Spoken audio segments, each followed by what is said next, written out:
Well, hello and welcome to another Auto Buyer's Guide podcast. Today, Travis and I are going to tell you what we really think about the major car companies that are selling cars in North America and their product lines. We also have some 5-star reviews, a drive review coming up. But before we get to that, we should probably roll our brand new intro jingle so you could decide whether you like this one or some of the others that are over there on the YouTube channel. So if you haven't seen the selection, the smorgasbord o new jingles, go and check that out. We may try one here, one there, see what the feedback is, and settle on one of the three. Let's go for Disney Light Parade.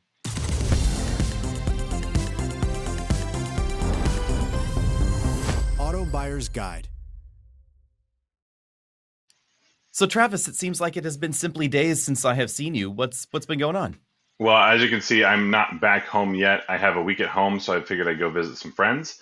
But I've had some interesting cars in the driveway. I have one waiting for me, and some interesting drives over the last couple of weeks, and upcoming as well. So very busy, but I'm really excited. I had to say goodbye to a Mini Countryman SE. That's the all-electric version. That review should be coming soon, and some interesting thought pieces may be included there. And then I'm replacing it for an Alfa Romeo Stelvio. So that'll be a fun little swap from personality and style to hopefully personality and style. And in the Countryman video, how many comparisons did you make to the Volvo XC40? More than one. But really, the only one. That's the comparison, right? Yes. The C40 is even like less practical, but it's don't worry, it's in there because it's the one that perfectly lines up, including in the actual dimensions of it. It is pretty much just copy paste, smack dab right in there. Yep, EX30, etc. Yeah, I had 250 yards of concrete poured in my backyard, so it has been a lot of concrete going on back there, and I'm pretty sure that our daughter's nursery/bedroom will not be anything before she's born. That's gonna go ahead and be my guess, since we've got like 5 weeks, 6 weeks to go, something like that. And with 3 of 4 walls. So, but you knew this was a possibility. It's not like yes. There is no place for the child, but the designated place for the child is not quite ready yet. One would normally say that a roof is an essential component to a bedroom. Also, the bedroom that we are in now is less complete than it was before, since it is missing a sliding glass door and has a huge hole in the wall now. So that's unfortunate. Yeah. There has to be an update to the behind the scenes on the channel to show what that all looks like. Yeah, and none to blame but ourselves, since we cut the hole in the wall and we're responsible for framing this edition. So right. The slowness is on me. If anybody wonders why there is a video slowdown in progress, it's because I have to spend several hours a day with the tool belt on actually framing stuff. So, don't act like you don't enjoy it, but yes, there's only so many hours in a day. Only so many hours there. Yep. And speaking of these so many hours, let's dive into our 5-star review. What do you got for us? Yes, so fun 5-star review. We love to see them. Please do keep them coming. This says, best car reviewers. Really love this team. Love the info. Love the approach. And love the intro and outro songs. Lots of love. Find myself singing to them throughout the day. Maybe in the minority there, but we appreciate you anyway. I've appreciated the focus of affordability and practicality of the vehicles. This is embodied by the minivan worship of Alex, and I will also say myself, but Alex is closer to the situation. They really are the right car for everyone if only we can accept it. And I think you and I would mostly agree with that statement. So how much did we have to pay for this video review here, rather? Because I mean, I don't know anybody that thinks our jingle was an earworm. But hey, whoever wrote that for us, and I forget, it was a Fiverr thing. I'm sure they are thrilled with that description. It might be the greatest piece of work they've ever put together. And this is when we would make sure and ask everybody, leave those comments in the comment section on the YouTube video, the reviews on the review platforms. We do read them, and we have to hunt them down actually. So we are interested. We have to actively go and seek these things out. Yes. Speaking of actively going and seeking things out, you wandered out to, where was it, Charleston? I did a lot of wandering the last couple of weeks. I did both Charlotte and Savannah, and it turns out those are just about as far from Washington State as you can get, and the days were just far enough apart that I went back and forth. And to some very different drives. So the first stop there was in Savannah, just outside Savannah, looking at some Mini Coopers, which was a whole lot of fun, and there were a lot of Minis there. But then it was moving over to the Chevy Blazer, and that video should be live right Mm. about now. And that brought me to an interesting point, Alex, and I'd love to get your thoughts on this because this is the 2025 Chevy Blazer EV SS, and SS is one of the most prized iconic monikers that exists within the Chevrolet lineup. There are a few, right? There's an RS, there's an SS, there's a Z28, ZR1. Hmm. For folks who know, they know. And this is the first electric SS. It's not the first SUV SS, but it Hmm. feels like I don't know. Are we blurring some lines? Are we crossing some hurdles and saying here this is? And I have to tell you, my first question is what is an SS model? Because they've had SS trucks, they've had SS SUVs, they've had an SS model, just the Chevrolet SS. That was a sedan. But does it mean the top end, highest performance? Mm. Tire shredder, track breaker. What is an SS? It is possible that I have watched too much History Channel, so I cannot help but think of the Nazi secret police. I just can't. That is Sure. every time I see that, I'm like, why would I want an SS? I hmm don't know. These are not the letters I necessarily would want on my car. So But so real aside from quick, that, real quick on that note, I was pointed out to me by some of the design folks that if you look at the perforations in the seats, it has an SS in there, and I went, I don't know if that's the SS you want because the SS badge, not Nazi adjacent or affiliated at all. Those perforations, a little more geometric and a little closer to the Reich than maybe they want to be. yeah, I mean, sometimes things are removed enough from events that maybe people have forgotten or weren't alive at the time. At any hmm rate, SS on an SUV, I'm kind of okay with it. I had, oddly enough, an SS SUV at one point, but I couldn't trailblaze. I just couldn't go there. So I hmm had the 97 Arrow. The license plate right there. I hmm had that one over there. And so basically, the Trailblazer SS with the Saab, tiny little modifications they did, the most badge engineered SUV I have probably ever owned in my entire life. It was awfully fun, strangely enough. I mean, that's the question: is do we have to live in a world where SS can only be on a Camaro, or do we accept the reality that so few people are buying that kind of vehicle, the Camaro doesn't even exist anymore?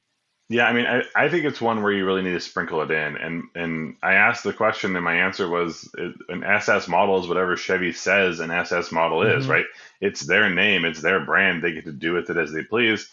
The hope is that for me, it's just, is it super sport, right? SS stands Yeah. for super sport. So what does that mean? Well, for this SUV, it means a lot more power. It means a little bit better braking. There's Brembo brakes, but only for the fronts, which I thought was an interesting decision. Why not go all four corners?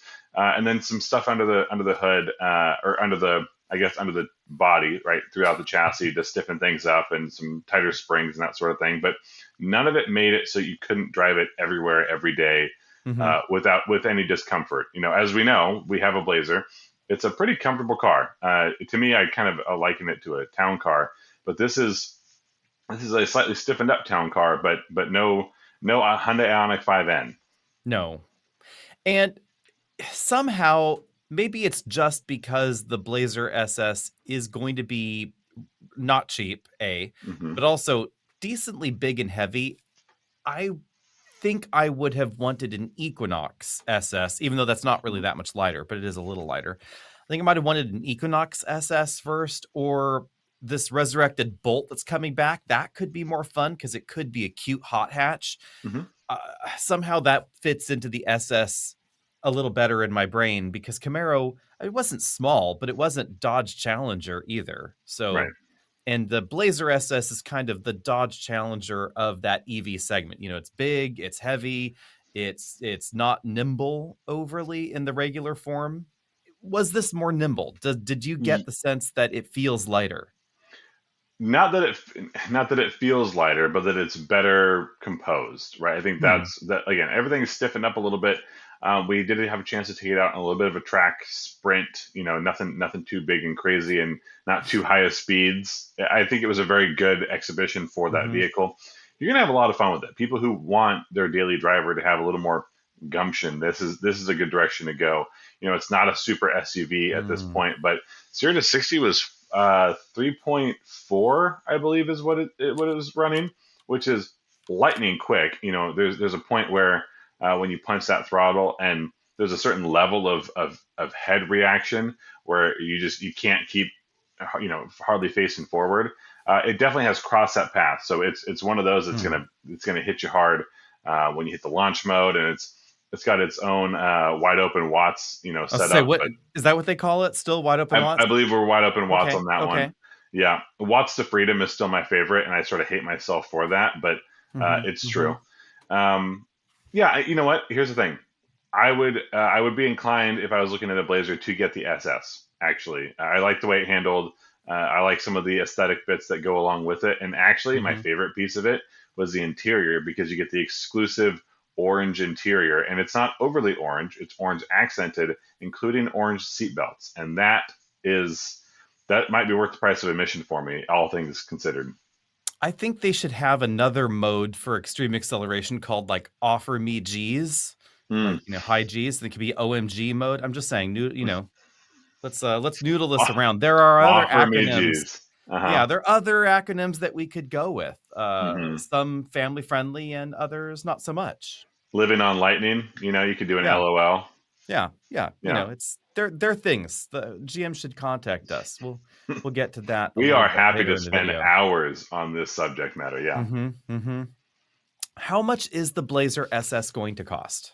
Honestly, not as much as you'd think. I think we're looking at 62,095 is where everything starts, and Mm-hmm. there are not a whole lot of options you can put on it. One thing I appreciate the performance model, which is what this is also the fully equipped model. So I think really the Mm-hmm. only things you can change are whether or not you have a moonroof, and again, that's personal preference. But I'd probably get the moonroof, and then the only thing beyond that really is the performance pack, which sounds kind of silly. Why do you have the performance model without the performance pack? But it's really only changing out your brake pads and rotors for the most Mm-hmm. part, and switching over to summer tires. And I Yeah, think even that's a couple $100. So yeah, I mean, fully equipped under 65,000. that's not bad. That's a lot of car, and again, it's a lot of speed. That 0 to 60. Chevy says the quickest SS they've ever built. That makes sense. Like that checks all the boxes there.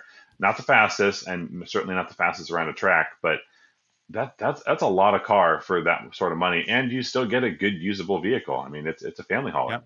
And you get the tax credit, and in a year to 18 months, we probably will see some pretty decent discounts, I would guess, on the Hmm. dealer lot. Probably not as good as the rest of the Blazer lineup, but probably still a pretty solid buy there. Something, yeah. Yep. Let's move on to our next topic, which is Hyundai's next generation hybrid system. They Hmm. dropped some details today, interestingly enough, which surprised me because these details came well after the Palisade went on sale in South Korea Hmm. and after they announced the Palisade in the US and didn't tell you much about its hybrid system, which I thought was really odd, There actually. was there was not a lot of info for me. Yeah. Just here's the hybrid, here's the power. Okay, and very little time. So I'm glad we have Mhm. more info. So read us in. So, sorry, everybody out there. This is how things go sometimes. Manufacturers will be like, hey, here's the new thing. Don't worry, we have no information for you, but you can film it in advance. And you're like, great, that's lovely. So we make assumptions, and sometimes they're right and sometimes they're wrong. And one of the assumptions that I made wrong was I assumed it was maybe a lightly tweaked version of the 6-speed automatic that we currently have in the Tucson hybrid, upgraded for Palisade. Turns out it's not. Turns out it's actually a next generation hybrid system with a new transmission, new electric motors, and actually some interesting changes to the core design, the core architecture of the system.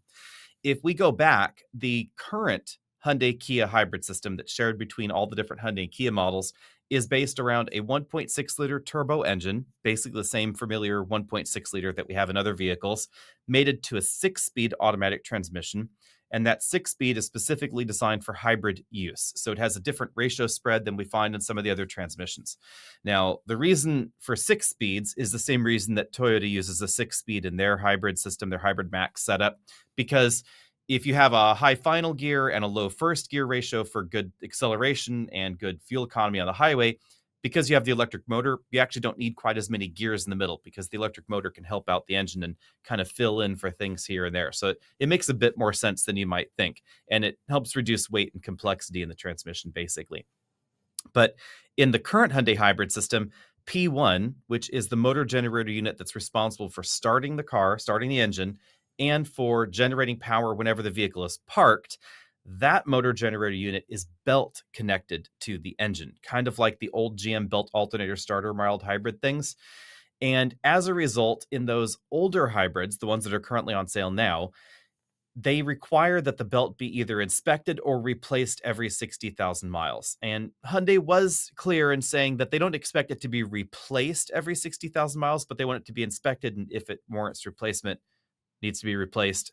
If it does break, no harm, no foul. You just don't get the starter motor generator unit. And apparently the vehicle just won't turn off the engine. Sounds like it will just start it with the starter, leave the engine on, doesn't turn it off, and doesn't do the start stop bit until you can get that replaced. So if anybody has any additional information, comment section, reach out to us, hey@autobuyersguide.com, or leave us a voice memo at 669-842-1947, or you can email us those voice memos to that same email address. Any rate, back to this hybrid system. So P1, the starter motor generator, is directly connected to the engine now via the transmission. It's in that same case. The second motor unit in there, the one that's driving the vehicle forward in electric only operation and doing regenerative braking, that has been bumped up to 72 horsepower and more torque than before, which helps give us that 330 horsepower, depending on the scale that we're talking about, its rating, of course. They also announced, though, this is the interesting part, that this next generation hybrid system was designed not just for the 2.5 liter turbo, but also the 1.6. So all the existing products will eventually get upgraded to the 1.6 liter turbo and this system. And with the 1.6 liter turbo, they didn't give us horsepower numbers, but they did say that we'll get a 4% improvement in fuel economy and a torque bump up to 280 pound-feet total. So actually a pretty significant torque bump. The other thing they clarified was that the 2.5 liter turbo is not exactly the same as the other 2.5T. It has a different intake system. It runs on the Atkinson cycle, and that's how it gets to 45% better fuel economy, 19% more power, and 9% more torque than the regular 2.5 liter turbo. The last little interesting tidbit is that this generation of the hybrid system was designed to operate with an all-wheel drive setup. So some future Hyundai models will have an electric motor either on the back or in the front. We'll get to that little tidbit in just a second. We don't know any more details about that. No power output figures, none of the detail yet. The last thing, and why the motor could be up front, is that they said there's going to be a new Genesis rear-wheel drive hybrid system as well. We finally have more details on this one. It's based around the 2.5 liter turbo, and that's basically all we know. It looks like they gave us a number of pictures, and so it looks like it's going to be a similar two-motor system, only with the rear-wheel drive transmission. And it appears that there may be a provision for plug-in hybrids because in the photos they did send out, there's a weird electric module in the back and a lot of big cables that run back there that don't really seem like they have a purpose in a rear-wheel drive vehicle like that. Yeah, I think it'd be silly for Hyundai and Kia and Genesis to be working on these sorts of things without that in mind because they already have a pretty wide portfolio of plug-in hybrid vehicles to begin with. It was a couple weeks ago I spent time with the Sorento plug-in hybrid, and Mhm. it's a great system as is. And now you're telling me that we can get better performance out of the whole thing. Absolutely, sign me up. And the only thing we don't have really is a Genesis plug-in hybrid, so I'd be interested to see how that might transfer over. But obviously, battery placement is going to be something that comes into consideration. Uh, I'm glad to see they're going to be able to translate the 2.5 technology over to the 1.6. I mean, it won't be exactly the same, but that helps in the scale, that helps in cost, that helps in, I Mhm. guess, integration across all these other models. So great to see it. Yeah, they're saying not only is this going to be more powerful than their other hybrids, they say it should also be smoother and it will dramatically reduce the amount of time that it takes to start the engine. So transitions between EV and hybrid mode, which I actually think are already pretty well done, supposedly will get smoother and it'll get more powerful, etc. So all really good things actually going into this, I would say. Do you think we're at a point now? I mean, we're seeing a couple different approaches from manufacturers, but are we at the point now where something like the Palisade has the most powerful engine being the hybrid model, not the biggest engine, right? I mean, is that sort of one of the ways forward, or do you think with something like this all-wheel drive system, it would probably continue to be the most powerful option, but they're leaning a little bit more towards efficiency, trying to change up how those motors may be, I guess, interacting with the Hmm. vehicle and the world around it. Yeah, it seems like manufacturers are all over the map on what their hybrids should be or look like or do. And I don't know if the market has even decided on this because we do see solid sales of very fuel efficient hybrids that are a little slower than normal. But I will say that the average hybrid today is more of a no compromises hybrid. And so if we look at the RAV4, which has to be the elephant in the room because the RAV4 and Camry are the two top selling hybrids in America, and those hybrid systems have long been no compromise. So not only is acceleration performance better than the non-hybrid, better fuel economy is better than the non-hybrid. In the Camry, there's no non-hybrid, but in the RAV4, it's a relatively inexpensive upgrade and one that pretty much every owner or lessee will see a return on their investment for. So even if you lease a RAV4, you're better off getting the hybrid unless the lease rate is really ridiculous for that particular model because you'll save fuel starting at around month 18, something like that, of the average drive cycle on a RAV4 hybrid. It really does seem to be a no brainer. Other hybrids filter in depending on where you are on that list and exactly what you want out of the vehicle. I have long said that Toyota's all-wheel drive setup is not the best feeling on snow, ice, winter weather, etc. But it's absolutely the one that I would get unless you really, really, really live in a snowy area that doesn't get plowed that regularly, you really, really need that improved traction. I would have zero problems living with the hybrid over the others in Chicago or Washington, D.C., or most of New York, etc. It's just a fantastic system there. And I think one of the key points you mentioned is that it's about the feel, but it doesn't mean it's necessarily any less capable. It's just not going to Mhm. be as predictable, right, as something like an all-time all-wheel drive system where everything's connected and everything knows what Mhm. it's doing.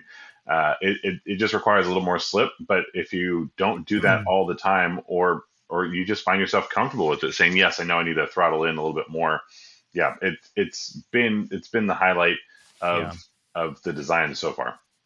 I would say it is one of those things where there is a difference in capability. How much does that matter? That's the question that only you as the shopper can answer.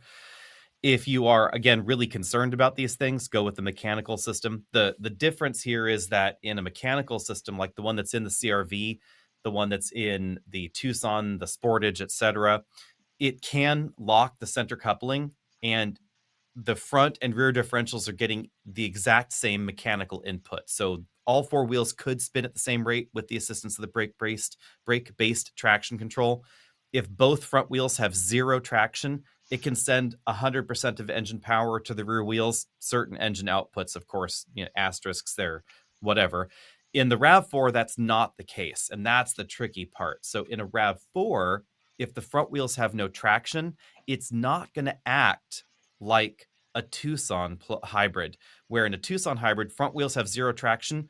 The front and rear wheels, they're spinning at the same rate. So even though the front wheels are stuck in whatever or off the ground, they're not spinning fast. They're not doing that crazy thing. They're all spinning at the same rate roughly because that coupling is locked in the middle. With the RAV4, because the motor generator units up front have to produce the power to get the rear electric motor up to the 70 some odd horsepower that it's capable of. Yes, it can pull some from the battery, but not that much. The battery doesn't actually put out that much power. It has to generate it from the engine and the motors up front. And in order to do that, the front wheels are spinning while it's generating power. This can have the effect, if you're in deep snow or in sand, of actually bogging the front axle down further rather than getting you out of it like you might want. Now, again, as I keep saying, extreme cases only. The vast majority of people will never encounter this, but if it's something you're really worried about, then that's one of the reasons to go in a different direction. Yeah, for sure. Now, speaking of different directions, let's shift gears because people have wanted us to talk about our opinions on car companies and what we think they're doing right and what we think they're doing wrong. So, are you ready for your judgy hat? I mean, we're not very opinionated people, but I can give it a whirl. How many? I could put on some hats here. These are hats to give away, so people will have to pardon me sticking my head on it. But I could put Hmm. on I could put on some judgy hats. So Yeah. all hmm all brands represented. No, is that Well, anyway? I left my hats at home. Sorry.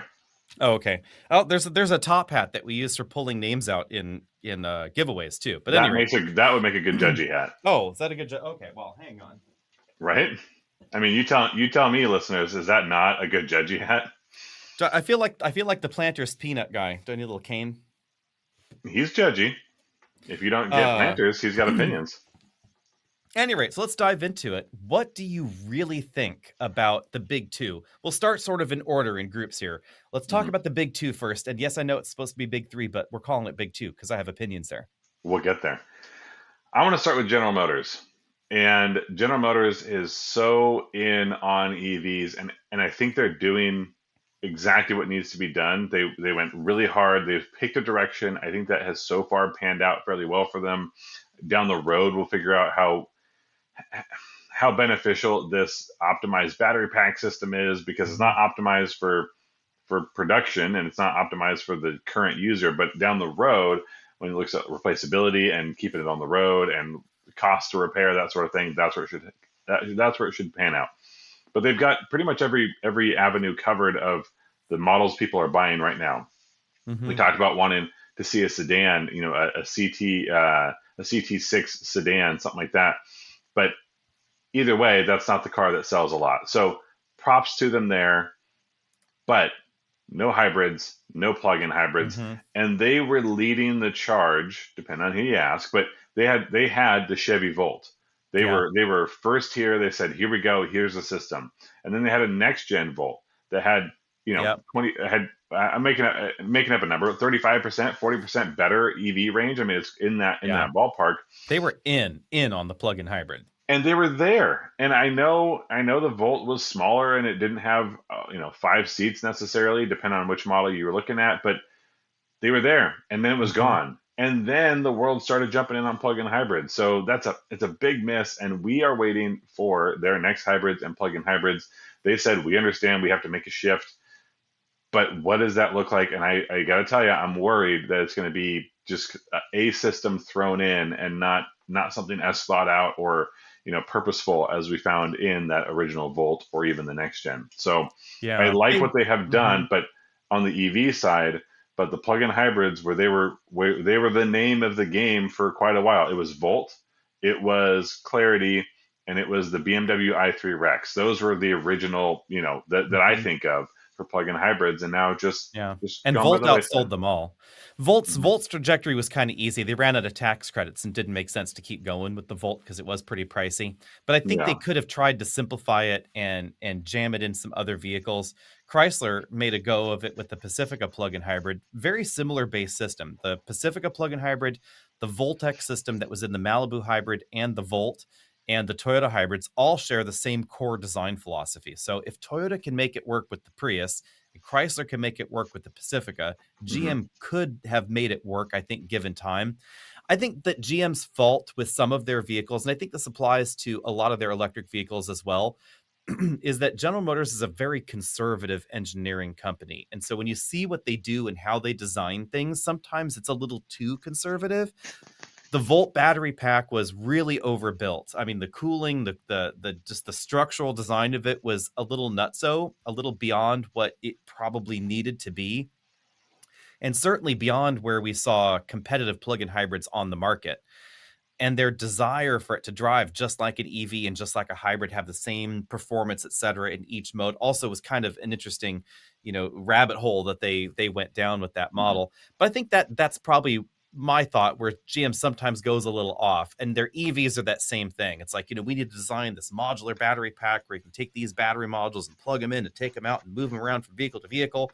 And you're like, well, guys, like, that never happens. So why do we have the added weight and complexity and all of that going into this swappable, upgradable battery module thing that's probably never going to get swapped or upgraded or anything, right?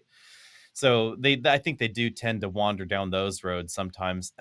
Style has also been just sometimes good, sometimes bad with GM, and their differentiation between product lines also makes me scratch my head, I will say. I think Cadillac styling is pretty fantastic, but Chevy styling a little funky here and there. And also, they just they want to pretend like some of these things are so separate. Enclave, Traverse, and what's that other Acadia. one? Acadia. Hmm. Why did we not have one drive program where they were upfront and they said, okay, Hmm. guys, here's the deal. These things are the same SUV, and these are the three different flavors of it. And Hmm. this is why we have three different flavors, because this one is for this person. This one is we think is for that customer. This one we think is for that customer. Here are all three of them. Drive them all back to back. See what you think of the trio. Great comparisons, because guess what? We're going to be asked Right. over and over and over the Exactly. differences between them. And guess what? The customer knows they're the same fucking thing, right? Like, this is Hmm. not a shocking thing. In fact, some of them are even sold at the same dealer. Like, there are Buick, Correct. Yep. Chevy, GMC dealers. Holy crap. Oh my Yep. God.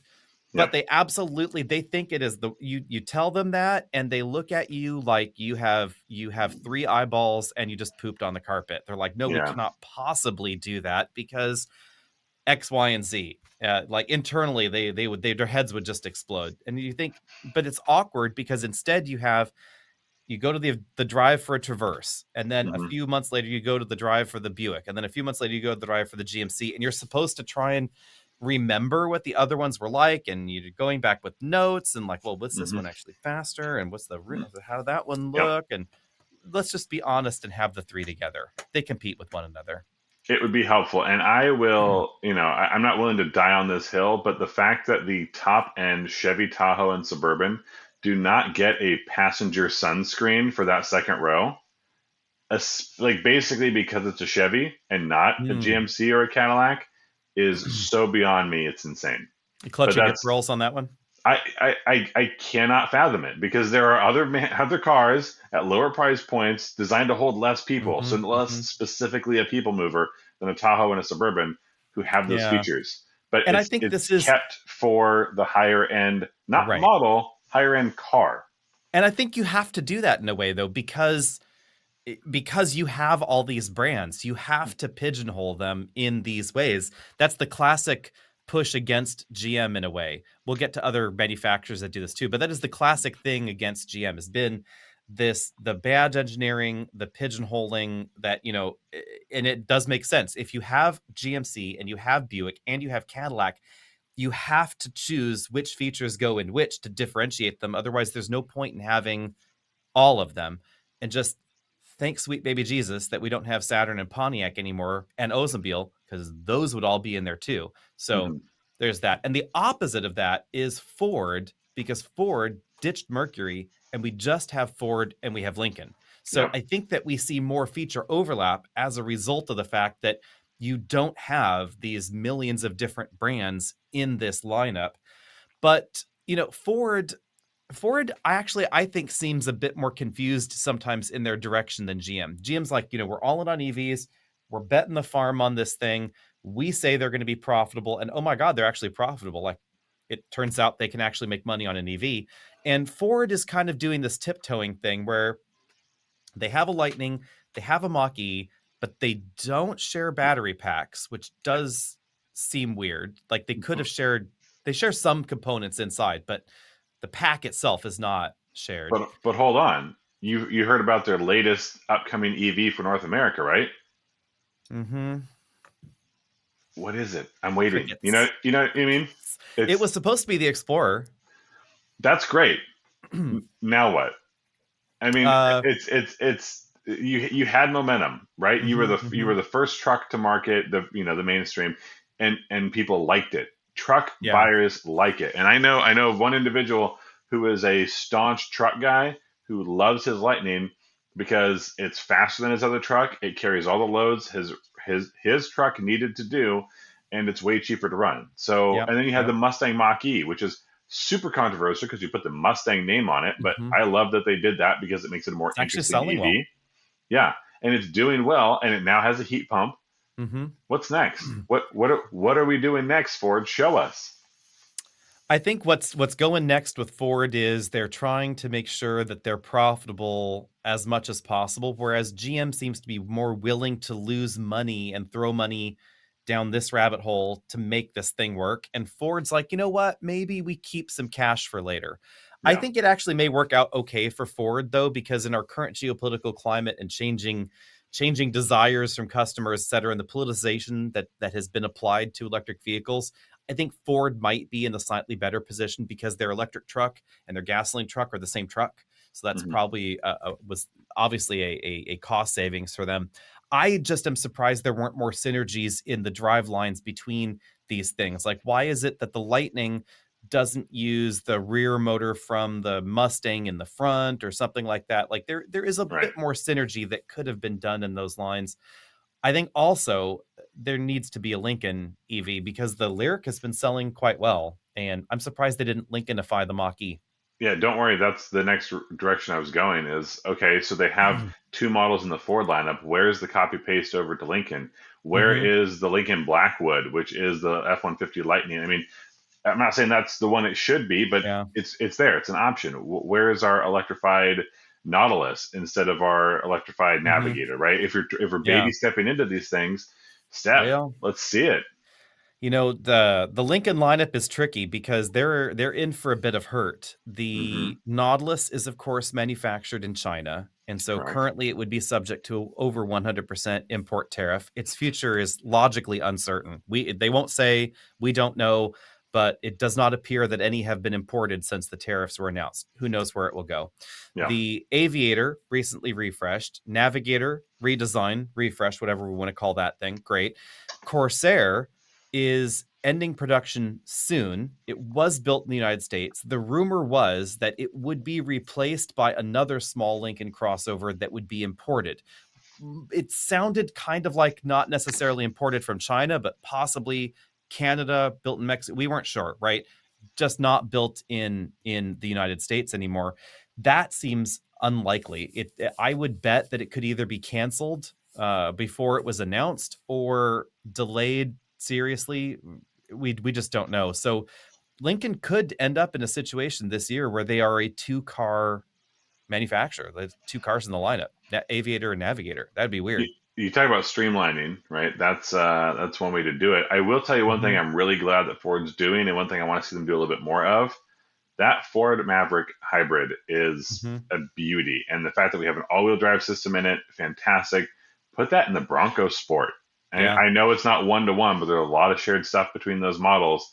And that Bronco Sport, as much as I love the new Subaru Crosstrek hybrid, that would be a head-to-head for the ages Yeah. in the more affordable, more capable hybrid market. I want to see it.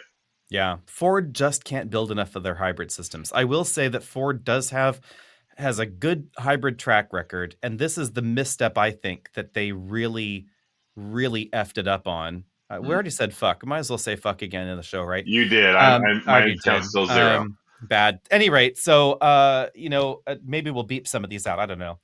The first generation boxy Escape with that hybrid system, that was fantastic. I mean, that was the first all-wheel drive boxy hybrid thing we had in America. I have friends that love theirs so much that even though they bought a RAV4 hybrid, a current generation RAV4 hybrid, they still have the Escape hybrid because they think its cargo area is more practical, because it is. But they just, I cannot believe that Ford didn't hit the accelerator pedal on that. People loved that Escape so much, and it was the way that you got to have a boxy practical thing and still hit your fuel economy targets, hit customer expectations.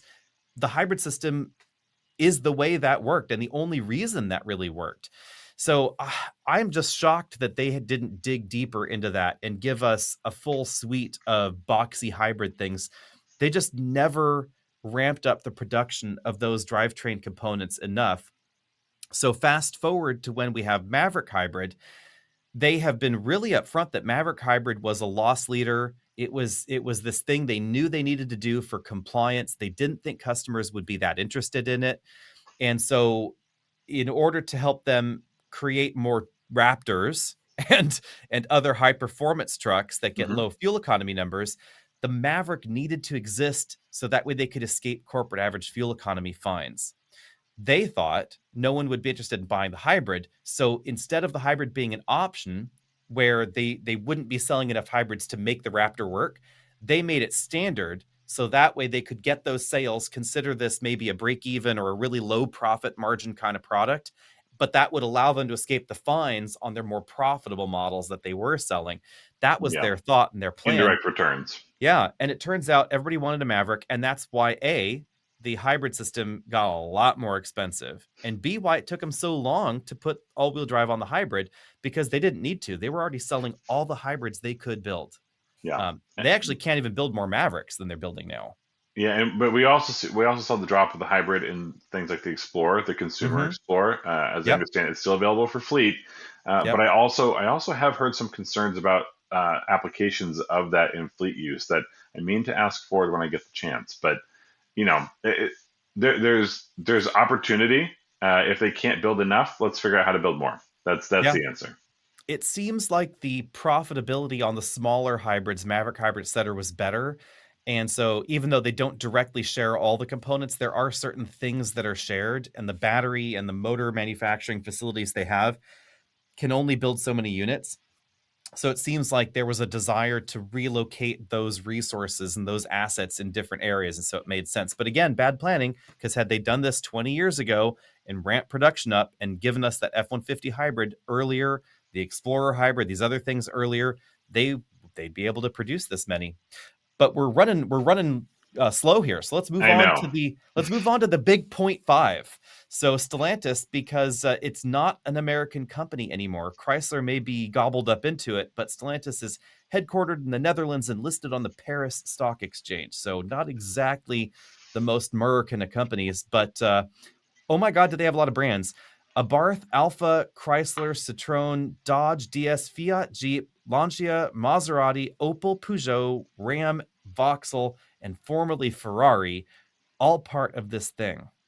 Yeah, and I missed that. I think we had a conversation the other day, and I said, wasn't Ferrari in there? And I don't remember when Mhm. they jumped ship, or I believe it or was technically before the merger into separated, or Stellantis. Yeah. yeah. Here's the thing: there's a lot of things going on with Stellantis, and I'm not really sure the direction they're heading. I'm not sure they're totally sure the direction they're heading. We've had some new models that are of interest, we're leaning to the EVs because that's where the new models are. We have the Jeep Wagoneer S. We have the Charger coming out Mhm. in Mhm. electric first before it gets its gasoline options. Yeah. We have the Ram Charger coming forward, and it sounds like the Ram Rev has been pushed back either, Hit the pause button. Yeah. yeah, I mean, indefinitely, or a shorter period. But either way, they have some interesting stuff coming. There is not a large, well, there's certainly not a large coupe in the U.S. that runs on electric or gasoline, whatever, right? Yeah. The Wagoneer S, I think you and I both were really impressed with it. Just kind of bang for the buck, efficiency, performance, and It's wacky. stylistically, it looks to me, just like the Grand Cherokee, and that's a good thing. I mean, it's a sleeker Grand Cherokee, maybe not a Mhm. Wagoneer, and I cannot wait to drive that Ram Charger because I have so many outstanding questions, and it could be really Yes. cool or it could be a little bit silly, and I mean like Hummer EV silly. But Mhm. we'll wait and see what else is happening outside of that. What's Chrysler doing over the next Yeah. two, God three, knows. 4, 5, 10 years, much less 6 months? Chrysler, It, Chrysler. Let's be honest. Chrysler doesn't even know. Have you ever heard the phrase, "A committee is a life form with six or more legs, no brain"? mm, I That's hadn't, but I'm it's with you there. kind of like what's going on at Stellantis right now. Now, we have to preface this by saying that the conventional wisdom is that Chrysler, aka Fiat Chrysler, aka Stellantis, is always the canary in the coal mine, and that they're going bankrupt, etc. Stellantis has a lot less debt than most major car companies in the world, like significantly less debt than the competition, a decent amount of cash in the bank. Toyota has more cash in the bank, but there really aren't very many companies that have more cash in the bank than Stellantis does. And globally, their profits are quite high. Even in North America in 2024, even though they were down over 2023, it was like monstrously outrageous profit margins at Stellantis. And then we saw their sales shrink, and everybody's going, "Oh my God, nobody's buying these things anymore." The financial reality is that Stellantis seems to be pretty financially secure, especially considering that in North America, they don't have their own captive finance arm. If you buy a Chrysler or a Dodge, you finance it through Santander.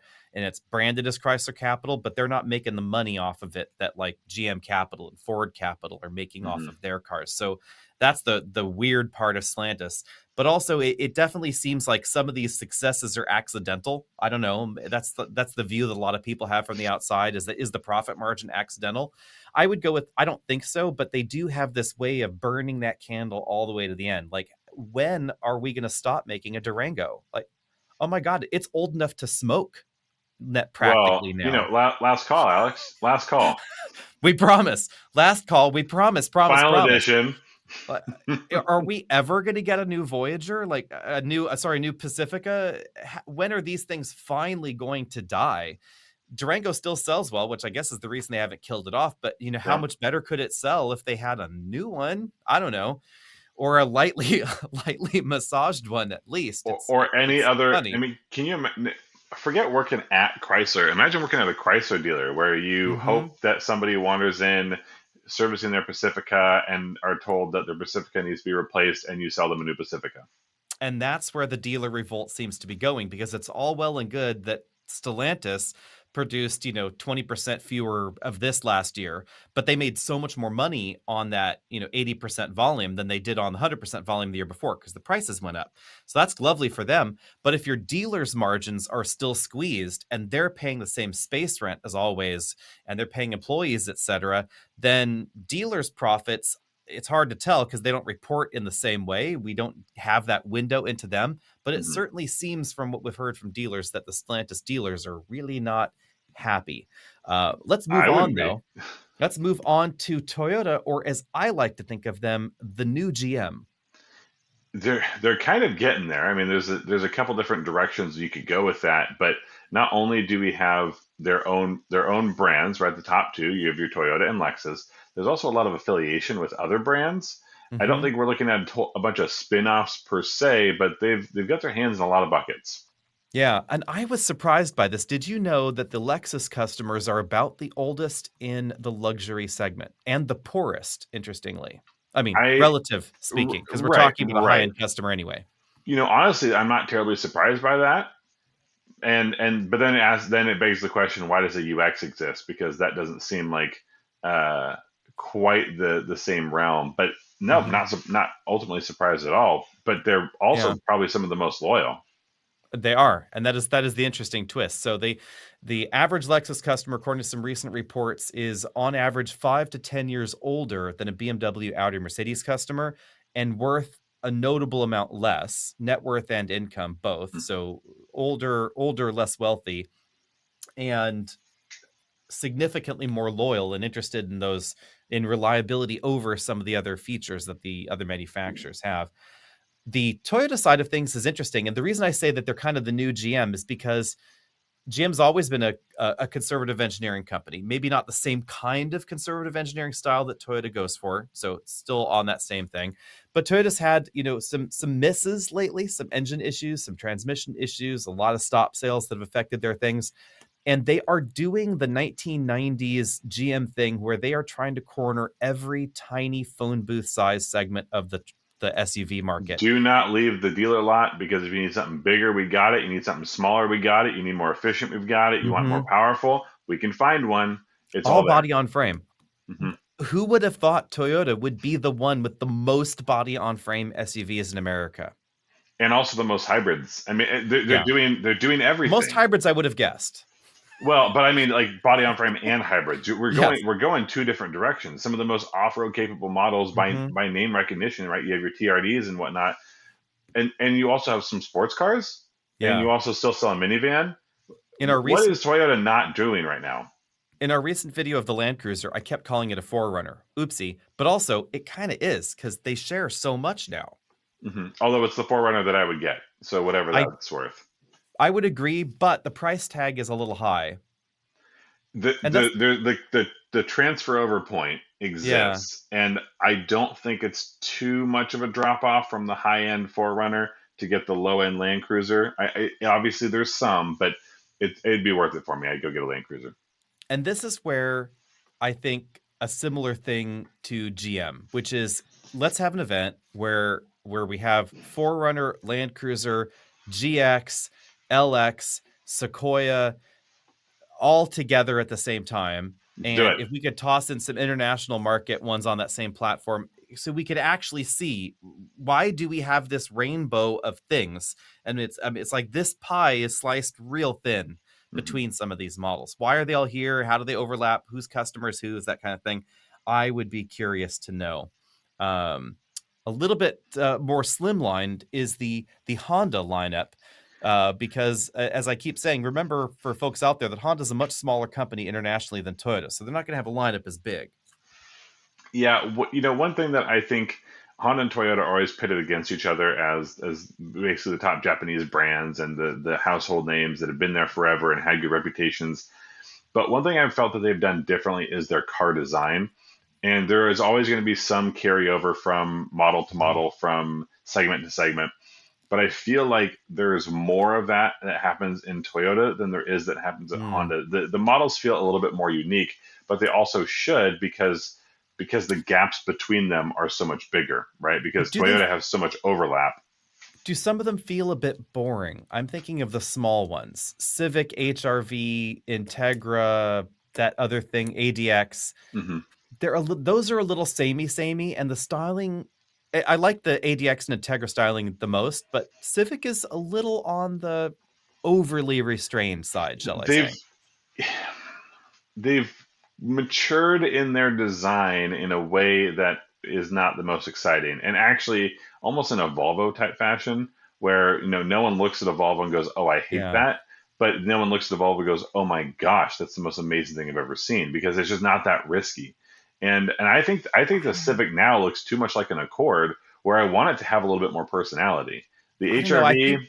I think that Volvo does create designs that I would say are beautiful, and I would say Honda's designs are bordering on boring, They're safe. not beautiful. Like Civic is a very clean design, way less controversial than Corolla, less controversial than Elantra. If I were going to buy a sedan in that group, I would buy a Civic. But that said, I wouldn't buy it because it's beautiful. I would buy it No, because and the Civic Hybrid's a great drivetrain, it's roomy inside, et cetera, but the inside and the outside, they're not exactly my cup of tea styling wise. yeah, not to say that I'm trying to compare a Civic and an S60, right? But I just Yeah. mean it's the styling. The CRV used to be a little bit funky. It was rounded out, and Yeah. now it's more elegant. But do I like it Mhm. more elegant, or do I want it to be a little bit more interesting? What I'm really Yeah. actually, the same thing could be said about the Ridgeline, which I'm a former Mhm. Ridgeline owner, and that was a standout, very different kind of truck. Now it's trying to be closer to an everyday truck, but Mhm. does it stand out? Is it more interesting? I'm really excited for the Prelude to hit, because that is going to be Yeah. one of the more interesting cars. I mean, outside like a Type I R, just right? really, really hope the Prelude does not have yet another Civic interior. We do not need another vehicle with that same It interior and that same it needs cheese to grater be. across the dashboard. It's going to be more expensive than a Civic. I hope it's not just a Civic Coupe, Yeah. right? I I hope it hope they is borrow some of the separate. things from the bigger models, because the Pilot, I think, is a really good look, and the Passport, I think, looks fantastic. I think the interior and the outside look of the Passport, truly fantastic. I would buy a Passport tomorrow, especially in that orange one with the white letters. Hmm. That's all kinds of good. Oh, with the white And letters, the okay. and the MDX, I think, also looks really good. But the smaller models in the lineup, the lower down you go, the less I'm interested I somehow. feel like if you pull a little bit of Acura into the Prelude, even just some Integra type stuff in there, I think Yeah. that's a great point where you're playing well in the crossover. But again, that's one of the more Mhm. one of the riskier products they're putting out there, Yeah. because it's a hybrid coupe, and those two things don't always go together. And coupes are obviously not the compact crossover. So, Yeah. but I'm hopeful that it brings a little bit of this spirit back, and if it does well, we can see more of that carryover. Yeah.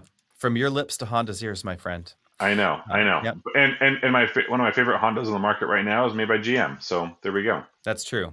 Moving on, we have the international conglomerate that is the Hyundai-Kia-Genesis thing, and this is the most controversial big car company, I think, in the world outside of the ones in China, because there are such strong opinions, because the rise of Hyundai-Kia has been so recent that we have a lot of people that are still stuck in a 1980s view of Hyundai, which is interesting. There's obviously good things and bad things about that. If you want to be with a fresh young automotive company, even though Hyundai has been around a long time. That kind of is the Hyundai Kia group. But I think their designs have been getting a little too adventurous lately. They went through this phase where they were very bland. Then they started copycatting things. Then they kind of went off in their own direction, but they were kind of doing this sort of a discount Audi theory with their design. And then now they want to really be known for their own design. And sometimes I have one eye open going, what am I seeing? Like the Tasman truck. Oh my God, that is the fuggliest truck. And you don't even have to look at them. They're not even over That here. is the fuggliest thing I've ever seen. But they have said they're going to bring a truck to America, and it's not going to look like that. So, bullet I mean, dodged. if But you look at the Genesis, things like the fantastic. Ionic, if you look at things like the Ionic 6, and then over at the Hyundai Santa Fe, and I'm trying to think of a more interesting looking Kia model, maybe even a Kia Carnival, right? Hmm. There's just so many different directions that again this somewhat Yeah. conglomerate is going. But I like it. I like that they're being adventurous, and if they have a Yeah. miss, so be it. I It's would still a generally brand with personality. I would generally agree with that because polarizing designs do create more strong emotional attachments with the owner. And I think that that's a good thing. I think that it just means that as long as they are targeting a customer base that's broad enough, that will be fine. If it starts narrowing too much because the designs get too adventurous, then there's more of a problem. I think at the moment they're finding the right balance, obviously, because their sales are up. But it does mean that fewer of the models in the conglomerate are interesting to me personally because some of them are just a little too wild looking. That's true. But the Genesis lineup, I think that is the most interesting luxury player to me because they're willing to spend so much money on Genesis, and it's really showing that they're not the kind of company that's just going to put them all out and do the Lexus thing where it ages on the vine until it's real old. They keep making some surprisingly major changes to these models on very short order. I don't know how long that will last because the quirky thing, sort of the inside baseball with Hyundai is when you look at other car companies out there, Hyundai Motor Group is not quite a completely separate Hyundai from the other Hyundais because there are a lot of Hyundais. The family has fractured over time. They're not the only shareholders in these companies. It's not a family owned business, but the major shareholders do have a lot of sway over these companies, and they can take these companies in directions, the Hyundai groups of companies, in directions without worrying as much about shareholders as other car companies and other manufacturers and other industries do. This is why the South Korean government has sometimes called this the Korean discount as far as stock value goes, because shareholder value is not always the top of mind for the board of directors and the presidents at these big mega chaebols that they have in Korea. And I'm wondering if that will truly change. The Korean government seems to indicate that they want better shareholder value, which would mean perhaps an end to this freewheeling ability of Hyundai to say, we want to build cars, so we're just going to spend billions and billions and billions of dollars on this thing, and maybe it'll make money later. And they can do that in a way that GM and Toyota cannot. I mean, in the meantime, I think it's to the benefit of the consumer, and each brand is kind of going its own design direction. They have a couple different ways within it. We also get some great powertrains out of them. There's plenty of Hmm. sharing of technology, Yeah. and even though those interiors might look different, they have the same sort of digital button banks, and they have the same sort of displays laid out, and I think it's working for each of those brands. Yeah. So keep on it. I'm going to be with Genesis in a week or so, and just looking forward to spending some more time with them. I would say there is a reason their sales are on the rise, and Hyundai and Kia have done it without having to buy other car companies. Admittedly, Hyundai bought Kia, but outside One of of that, they're not one of they're those not they're things. not out there Nissan shopping, etc. And we have now hit the hour mark, so we have decided that we will try and cut this episode in half. So if you want to know our thoughts on Nissan, Subaru, Volkswagen, BMW, Mercedes, Volvo, Polestar, Mazda, Mitsubishi, Lucid, Rivian, Tesla, etc., There's then more to that come. episode is happening next week. So let's roll that old jingle just in case you've forgotten it. See you next time, everyone. If you're looking for a new or used car to buy, maybe a truck or SUV or all-electric ride, we're the guys to help you